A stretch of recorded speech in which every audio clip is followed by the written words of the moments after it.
Olá, boa noite, meus irmãos da Confraternização Espírita Baiana. Espero que todos estejam bem. Saúdo a todos na pessoa do nosso querido Ramon.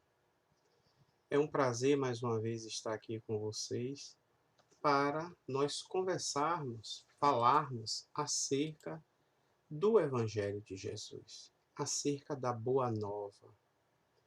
E no nosso dia, hoje, nós vamos tratar de um assunto que é muito comum para nós espíritas, mas mesmo no meio entre os espiritistas, é um assunto que ainda traz muitos questionamentos e muitas vezes muitos entendimentos, distorcidos. Então hoje o nosso tema é livre-arbítrio. Bom, né? E o livre-arbítrio, vocês vão me permitir ler algumas questões do Livro dos Espíritos durante essa nossa conversa. Ela está lá inserido, nas perguntas de 843 até 850 do Livro dos Espíritos, na parte terceira, que diz respeito às leis morais. No caso, está inserido, no capítulo 10, na lei de liberdade. E o livre-arbítrio? Afinal, o que é livre-arbítrio? A gente costuma dizer para não confundir liberdade com libertinagem. É por aí o caminho do livre-arbítrio. A gente não pode, como vamos ver aqui nessa nossa exposição, querer achar que o livre-arbítrio representa uma liberdade total. Então vamos lá. A gente, quando vai no dicionário, se a gente for observar ao pé da letra, como diz o outro, o que é que significa a palavra, aí a gente vai ver que livre-arbítrio diz respeito a...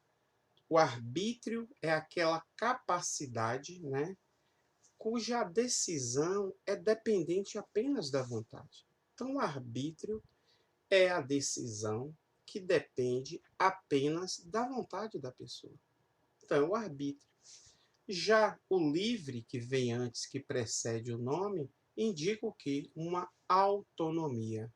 Logo, livre-arbítrio a gente pode falar que seria a capacidade da escolha autônoma, a capacidade de escolher sem interferências, a capacidade de escolher por que eu quero, pela minha vontade, pela vontade do ser humano.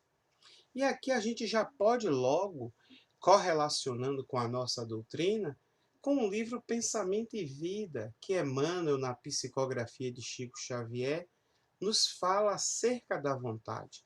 Essa que é a verdadeira comandante de nossa vida, porque o pensamento ele expressa o que a vontade quer, e a vontade ela parte do espírito. Então, da vontade saem os nossos pensamentos e daí se plasma, o que a gente quer, o que a gente deseja. Dali se sai os nossos atos, as nossas palavras, sai aquilo que a gente tenta passar para todos no nosso convívio.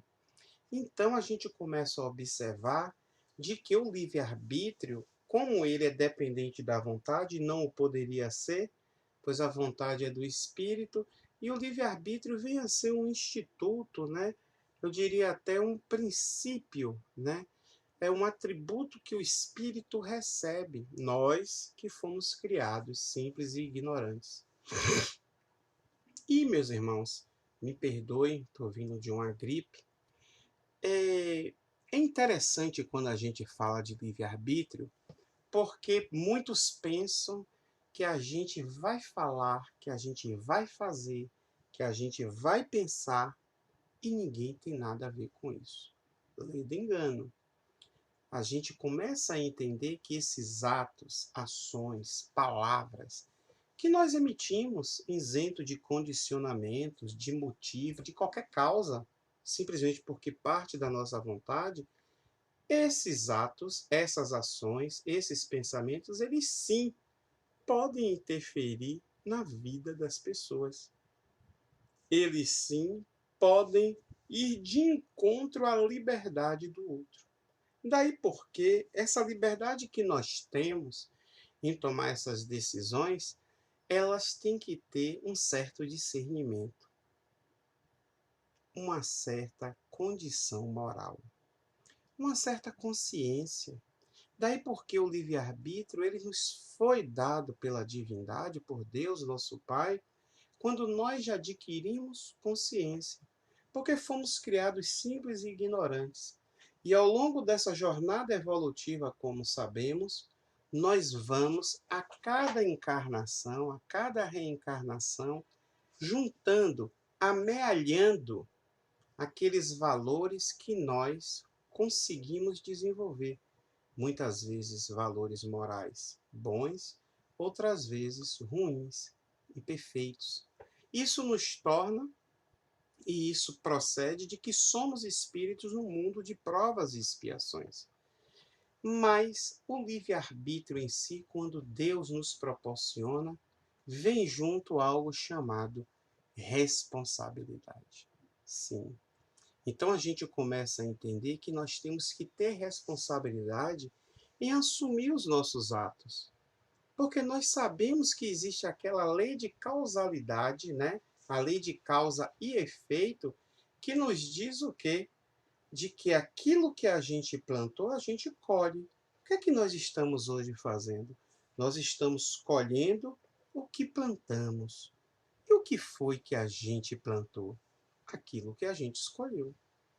Então, a vida nossa atual, enquanto encarnados, e enquanto nos espiritualizamos, enquanto vamos adquirindo consciência e mais inteligência, a gente pode dizer, sem sombra de dúvida, que à medida que a gente vai ampliando o nosso conhecimento, esse nosso livre-arbítrio vai ampliando junto. Sim, porque é inconcebível chegar para um homem primitivo, um aborígene, um indígena daqueles que estão em mundos que são aldeias, né, apartadas completamente da sociedade.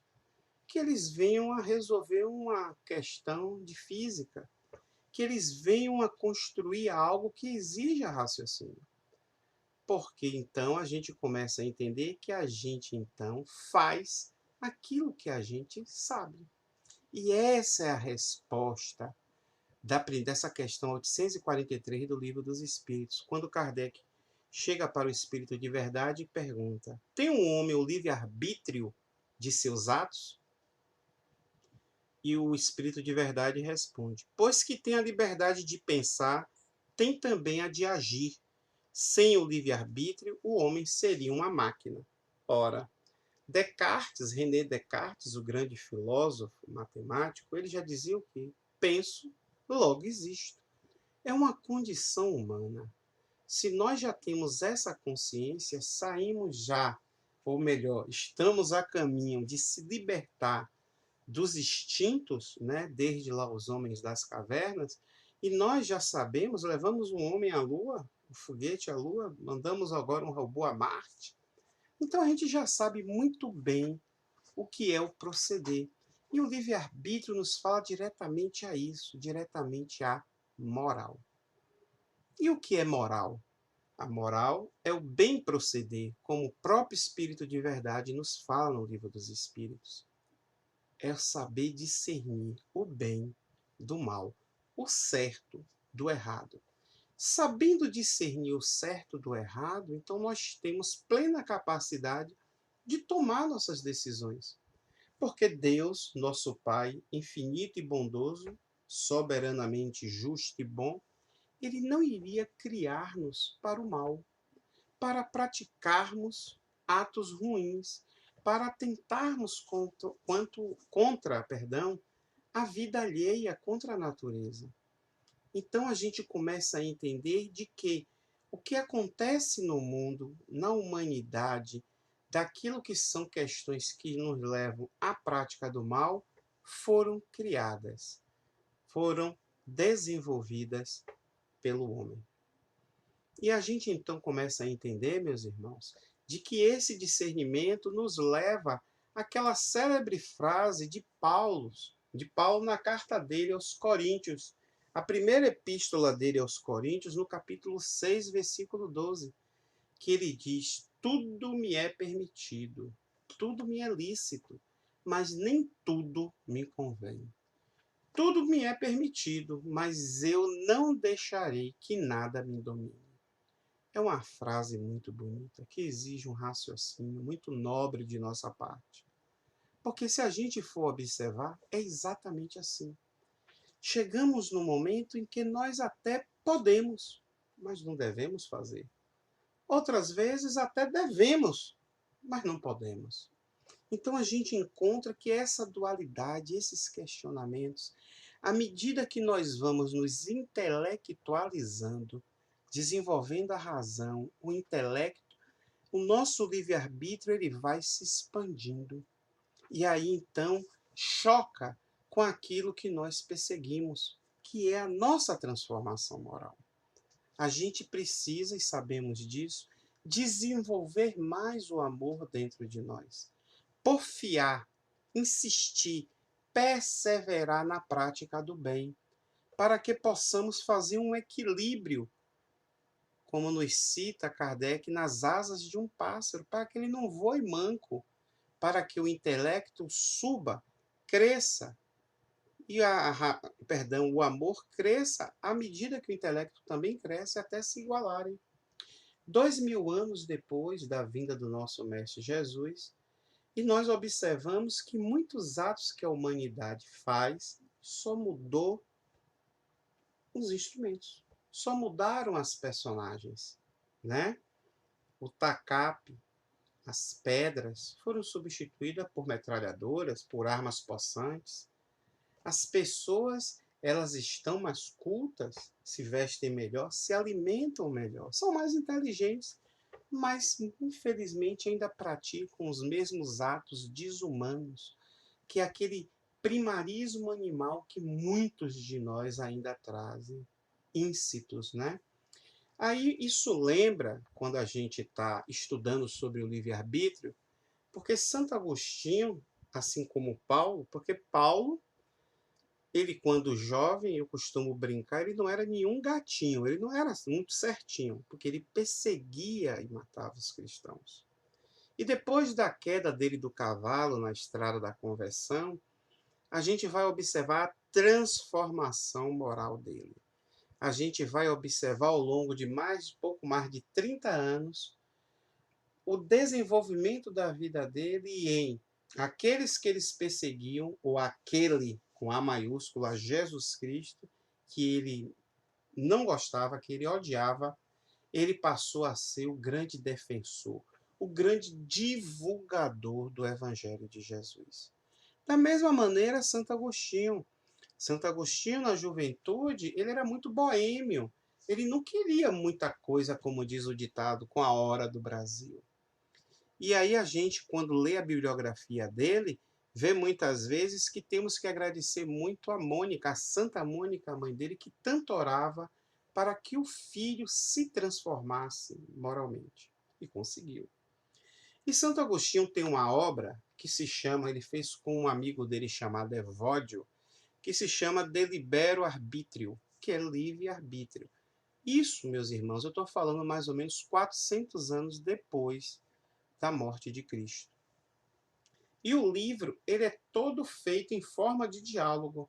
Lembrando que o livro dos Espíritos é feito em perguntas e respostas. O que é o Espiritismo? Diálogos. E ele escreveu esse livro em 3 volumes e ele chega a essa conclusão. Ele diz que essa liberdade de vontade que o ser humano tem, ele encaminhou, que essa liberdade humana, ele encaminhou para várias teses. E ele diz, então, de que isso é que dá, isso decorre da origem e do bem, da origem ao bem e o mal, moral. Então, segundo a condição moral do indivíduo, ele toma as suas decisões, ele expressa a sua vontade. Então a gente vai entendendo de que quando ele fez isso, ele fez justamente para chocar, para impactar contra a situação da época, né? contra o maniqueísmo, né? Ele foi contra o ceticismo, né? Ele estava indo de encontro a essas questões que imperavam nas populações. Porque, meus irmãos, o livre-arbítrio, ele, apesar de ser algum princípio divino que nos foi dado, poucos de nós, ao longo da história, podemos exercê-lo. Ficou muito tempo a nossa humanidade, como sabemos, praticamente 1.200 anos de idade média, em que nós servíamos. Eu digo nós porque muitos de nós estavam reencarnados nessa época. Nós acreditávamos naqueles que tinham poder. Aqueles que detinham o poder político ou religioso é que eram os certos, os corretos. E ai daquele que duvidasse, ai daquele que quisesse exercer algum tipo de liberdade em relação a esses dogmas, em relação a essas imposições. E aí a gente observa que a nossa doutrina, Kardec, em 1857, ele lança o Livro dos Espíritos. E tem esse impacto no mundo. E tem esse impacto quanto às questões dos valores morais. E aí a gente vai vendo que o livre-arbítrio é uma das propriedades fundamentais do espírito. Kardec nos diz isso. E nessa nossa codificação, a França da época, ela vinha de um período já um pouco depois da Revolução Francesa, da ciência se apartar da religião, mas se apartou, infelizmente, de uma maneira errada, porque as pessoas, a sociedade, os cientistas da época, os intelectuais, eles romperam um laço com a religião total. De certa forma, isso não foi algo bom para que a gente possa, hoje em dia, estar levando a palavra de Jesus aos nossos irmãos e tentando, e vamos conseguir, reverter essa questão de que a espiritualidade sim existe e importa. São os valores morais, que Deus é único e que Deus existe. Então, lá no livro Obras Póstumas, né, de nosso Kardec, ele até fala: livre-arbítrio é a liberdade de fazer ou não fazer, de seguir tal ou tal caminho para o nosso adiantamento. E isso é um atributo essencial do espírito. Então, o nosso futuro, se a gente for observar, vai ser construído de acordo com as nossas escolhas diárias, de acordo com a gente saber controlar os nossos pensamentos, da gente saber ter cuidado com os nossos atos, as nossas ações. As nossas atitudes, elas têm que ser bem pensadas antes da gente pô-las a termo. E isso determina o nosso futuro. Isso determina a semeadura que nós estamos fazendo. Então, a gente tem que entender que a liberdade de fazer ou não fazer alguma coisa, né? Seguir um determinado caminho ou evitar esse caminho, é determinado por quem? Isso é o livre-arbítrio. E aí a gente sabe que muitas das nossas ações, muitos dos nossos pensamentos não foram predeterminados. Porque com o livre-arbítrio, a doutrina espírita vem dizer o quê? De que não existe acaso. Não existe destinação, nem predestinação. O que existe é a capacidade de nós escolhermos o que queremos.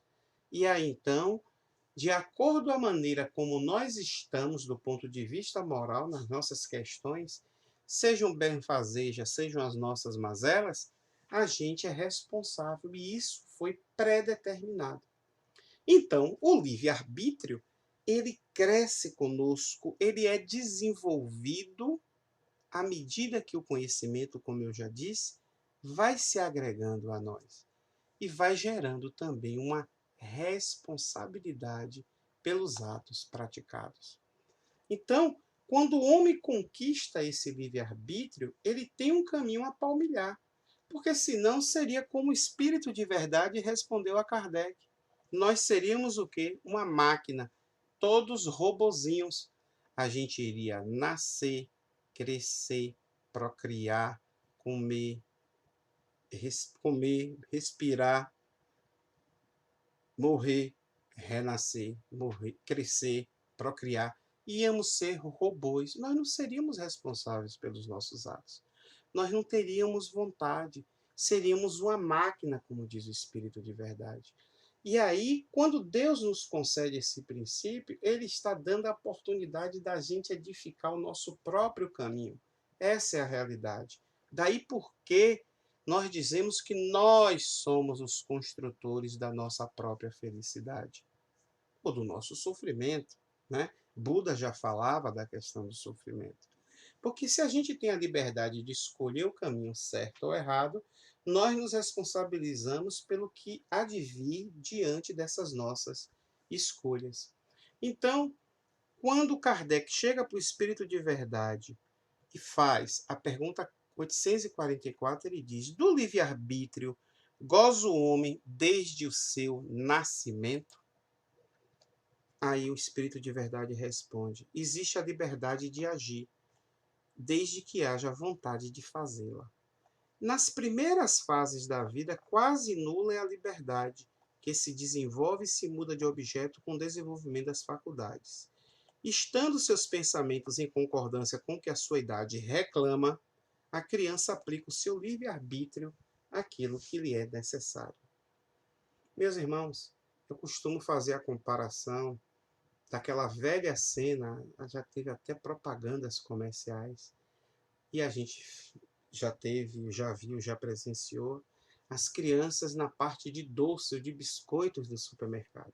Aí a gente vê muitas vezes aquelas criancinhas de 2 anos de idade, 3, chorando, né? Dando aquele show, se joga no chão, se embola, chora, querendo determinada guloseima. Mas essa cena, ela é passível de ser entendível, né? Por quê? Por conta da idade, da imaturidade que o espírito está ali enquanto encarnado. E nós sabemos também que, de acordo com a criação que for dada pelos pais, pelos tutores, pelos responsáveis, essa criança ela vai se modificando até chegar à idade adulta. Mas, vocês já pensaram nesta mesma cena com um rapazinho de 12 anos de idade, um jovem de 17, um homem de 30 anos de idade? A primeira coisa que vem na mente é: será que tem algum problema mental? Não é? Então a gente vai observando que essa falta de maturidade, que é a imaturidade, ainda nos permeia, nós, espíritos imperfeitos, os anjos caídos, aqueles que precisam ser consolados, num planeta como o nosso, de provas e expiações. Porque efetivamente nós estamos numa imaturidade espiritual. Nós temos muito que nos transformar para passar pelaquela porta estreita que Jesus nos fala. Nós temos muito que aprender, que estudar, para que a gente possa se edificar. E isso a gente tem que ter feito, ou já está fazendo, desde antes, desde ontem. E Kardec, então, quando o Espírito de Verdade responde isso, ele já diz que se nós fazemos, é porque nós temos esse entendimento. E Kardec pergunta, então, acerca das predisposições. Não, a pergunta 845, não constituem obstáculos ao exercício do livre-arbítrio as predisposições instintivas que o homem traz consigo ao nascer? Gente, o que é predisposição instintiva? A gente vai entendendo que essas predisposições é aquilo que a gente amealhou, infelizmente, ser instintivo, né? De imperfeições em outras vidas. Nós trazemos a nossa bagagem espiritual. E o Espírito de Verdade diz: as predisposições instintivas são as do espírito antes de encarnar. Conforme seja este mais ou menos adiantado, elas podem arrastá-lo à prática dos atos repreensíveis, no que será secundado pelos espíritos que simpatizam com essas disposições. Não existe, porém, um arrastamento irresistível, uma vez que se tenha vontade de resistir. Lembrai-vos de que querer é poder. Essa resposta é na mosca. As nossas predisposições instintivas, como eu disse, a gente traz de vidas passadas. Não foram colocadas por ninguém em nós. Nós que a trouxemos. Nós que as guardamos. E as guardamos ainda porque elas nos comprazem.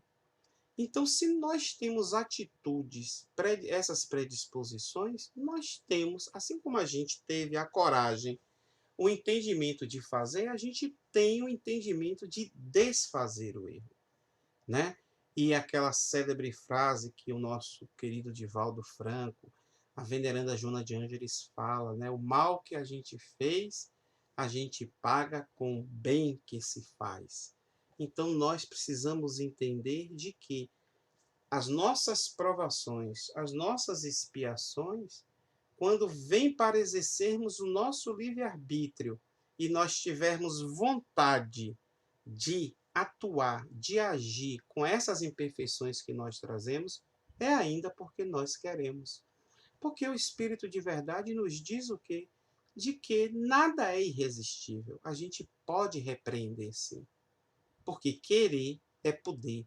Porque a vontade, meus irmãos, está acima de tudo. E nessa questão de puxa, puxa, puxa, solta, a gente vai observando que o ser humano ele fica naquela dúvida. E para ele suplantar a dúvida, então ele tem que buscar o conhecimento. E aí a gente vai entendendo que o porquê somos livres para semear, para colher o que foi plantado. Mas a gente tem que entender que a nossa luta atual, ela é uma luta em que a gente vai colhendo o que a gente plantou, e à medida que a gente se espiritualiza, à medida que a gente cresce em intelecto, a gente já vai mudando o que a gente planta. Então a gente colhe o que plantou e vai semeando uma busca de um futuro melhor. Não existe sorte ou azar. Esse futuro somos nós que fazemos. E aí a gente vai vendo que nas experiências, nas vivências, nas convivências acumuladas, né, é que a gente vai crescendo nesse sistema de meu Deus. Sistema, Wagner. Ou polissistema, como muitos falam. Porque nós precisamos nos entender, meus irmãos, de que com o livre-arbítrio a gente pode fazer o que quer, desde que a gente tenha essa responsabilidade. E desde que a gente não ofenda a ninguém, desde que a gente não interfira no direito do outro. Mas o que mais se a gente está falando do bem? Quando a gente fala do bem e a gente fala de polissistemas, a gente tem que entender de que é não ofender a ninguém, mas também não ofender a natureza. Muitos irmãos nossos, mesmo espíritas, se esquecem ou não fazem esse link de que o mundo animal, o mundo vegetal, né? O mundo pétreo, as pedras, as montanhas, né? As vegetações, a água, tudo isso faz parte do nosso planeta Terra.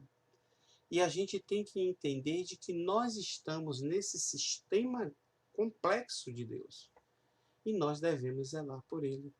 Então, quando falamos de campanhas de, além de não ofender, além de não matar o semelhante, nós estamos falando da preservação de nossa vida nos direitos dos animais, nos direitos da gente não desperdiçar água, que é um bem precioso que nós temos. Então, esse nosso livre-arbítrio, ele se expande, ele chega ao ponto de que, com o nosso entendimento, nós vamos considerar-nos um ser em que está antenado, a palavra é essa, com o nosso planeta. E nós já estaremos aptos, sim, nessa prática do bem, a essa situação que estamos passando de transição planetária. A gente vai somando conhecimentos, meus irmãos, e somando conhecimentos a gente vai se modificando. E nesse processo de seleção, como disse o apóstolo Paulo, veja de tudo, retenha o que é bom, nós vamos cada vez mais nos melhorando. E Kardec continua com o Espírito de Verdade, e na questão 843 ele fala: 846. Sobre os atos da vida, nenhuma influência exerce o organismo? E se essa influência existe, não será exercida com prejuízo do livre-arbítrio? E aí o Espírito de Verdade dá uma resposta longa que eu vou resumir. Ele diz: é inegável que sobre o espírito exerce influência a matéria, que pode embaraçar-lhe as manifestações. Daí vem que, nos mundos em que os corpos são menos materiais do que na Terra, as faculdades se desdobram mais livremente. Porém, o instrumento não dá a faculdade. Além disso, cumpre-se distinguir as faculdades morais das intelectuais. Tendo o homem o instinto do assassínio, seu próprio espírito é indubitavelmente quem possui esse instinto e quem lhe dá. Não são seus órgãos que o dão. Semelhante ainda ao bruto, e ainda pior do que este, se torna aquele que nulifica o seu pensamento para se ocupar com a matéria, pois que não cuida mais do que se premunir contra o mal. Nisto é que incorre em falta, porquanto assim procede por vontade sua.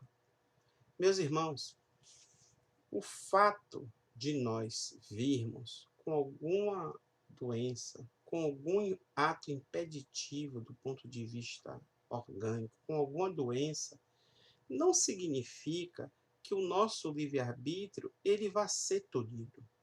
O que significa que podemos sim ter um pouco mais de insistência, né? De esforço para fazer valê-lo. Por quê? O que vai ditar efetivamente é a nossa condição moral. O que vai ditar não são os instrumentos, como ele fala, não são os órgãos. A pessoa tem tendência ao assassinato, a culpa não é dos órgãos, é da pessoa, é do espírito que está ali habitando aquele corpo. Eu costumo dizer que a mesma faca que corta um pão e passa manteiga e distribui para uma pessoa faminta, para pessoas famintas, essa mesma faca o ser humano comete um assassinato. Então a culpa não é do instrumento, a culpa é daquele que o possui. E a gente vai entendendo então que não é a posição social, eu já vou expandir para os outros questionamentos de Kardec. Não é a posição social do indivíduo, se é pobre, se é rico, se é negro, se é branco, não. O livre-arbítrio está linkado diretamente com essa condição moral. E a gente precisa entender de que, quando nós recebemos esse instituto, esse princípio, muitas vezes eu até posso imaginar, a gente gosta. Mas a gente tem que entender que essa é a responsabilidade que nós temos. Nós precisamos entender que essa liberdade que o livre-arbítrio nos traz, ela é uma liberdade condicionada. Mas, Wagner, e o livre-arbítrio? Ele tem uma limitação? Sim, ele tem uma limitação. Ah, então não é livre-arbítrio? É sim. Vamos lá. Existe algo, meus irmãos, que se chama determinismo. O determinismo divino, o determinismo de Deus, nos diz o seguinte: fomos criados simples e ignorantes, como eu já falei. E Deus nos concede o livre-arbítrio. E ele nos diz o seguinte: eis aqui, meu filho, o seu livre-arbítrio. E nós, agradecemos. Mas, e sempre no mundo de provas e expiações tem um mas, uma adversidade. Existe algo que vocês não vão poder ter escolha. Existe algo que eu determino que assim seja, que é o nosso final, a nossa finalidade. Nós somos criados simples e ignorantes, recebemos de Deus o livre-arbítrio, mas o nosso destino é a perfeição, é a perfectibilidade. Perfeito só a Deus. Então, Deus, quando nos dá o livre-arbítrio, o seu determinismo nos impõe de que o final da nossa jornada é a perfeição, é a plenitude, como diz a veneranda Joana de Ângeles. Podemos fazer de tudo, mas o final, nós seremos espíritos perfeitos. desde aqueles seres humanos ou espíritos que estejam mais enfronhados no mal, como aqueles que a gente acha que são preguiçosos. Todos nós, sem exceção, seremos espíritos puros. Daí porque a gente começa a compreender que esse determinismo divino é mais um acréscimo de quê? Do outro instituto que Deus nos concede, que é a sua misericórdia. Então, o livre-arbítrio, ele, apesar não, além dele estar atrelado ao discernimento, à responsabilidade, e isso nos impõe, nos tange para que façamos o bem, nós também temos, naqueles nossos momentos de dúvida, de insegurança, de que nos falta a vontade de fazer o correto, nós temos ainda a presença constante de Deus a nos intuir ao bem, a nos guiar, a nos dar dicas, a realmente nos reerguer através da sua misericórdia. Então, enquanto nós espíritas tivermos essa questão de que o livre-arbítrio é uma grande dádiva de misericórdia divina, sim, a nossa doutrina, ela efetivamente se permeia, se consolida como uma doutrina que veio ipsilítere transmitir os pensamentos de Deus através do nosso Mestre Jesus. Então, antes da gente fazer algo, vamos pensar? Antes da gente tomar uma decisão, vamos raciocinar, refletir uma vez, duas, três, quantas vezes seja necessário para que consolidemos o entendimento acerca da posição, da decisão que nós devemos tomar. Nós precisamos entender que ainda junto conosco, meus irmãos, nós temos aqueles espíritos de luz, nós temos o nosso espírito protetor, o anjo da guarda, nós temos os guias espirituais da nossa casa espírita que estão ali torcendo por nós, fazendo de tudo dentro dos limites dele, que tem o nosso limite, porque é a nossa vontade, para que nós possamos não descarrilhar esse nosso trem, dessa nossa jornada, de que a gente possa seguir nesse caminho do bem, no caminho que é determinado pelas leis divinas, pela lei de Deus. Como diz o Espírito de verdade, qualquer um que sai, que incorre ao contrário da lei divina, está praticando o mal. E nesse momento que nós estamos passando de transição planetária, no período de pós-pandemia, nós devemos ainda mais fechar, né? Se juntar a Jesus Cristo, fechar com Ele os nossos pensamentos, para que possamos suplantar as adversidades, suplantar as nossas aflições, problemas que são naturais no mundo de provas e expiações, e rogar a Deus para que nos dê forças, para que nos intua ao bem, para que possamos não mais errar. Ou, como diz Emmanuel, é até erremos, mas tentando acertar. Porque, meus irmãos, é chegada a hora. São chegados os tempos. E nós precisamos, com sinceridade, mostrar a Deus como nós estamos. De que nós, sim, já somos componentes do seu exército do bem. E de que o nosso livre-arbítrio, ele está sendo utilizado para o nosso crescimento, para o crescimento do nosso próximo, para o crescimento da humanidade. Precisamos estar convictos de que fora da caridade não há salvação. Essa é a mensagem que eu tenho para passar para vocês. Agradeço a oportunidade e a confiança. Fiquem em paz. Tenham uma boa semana.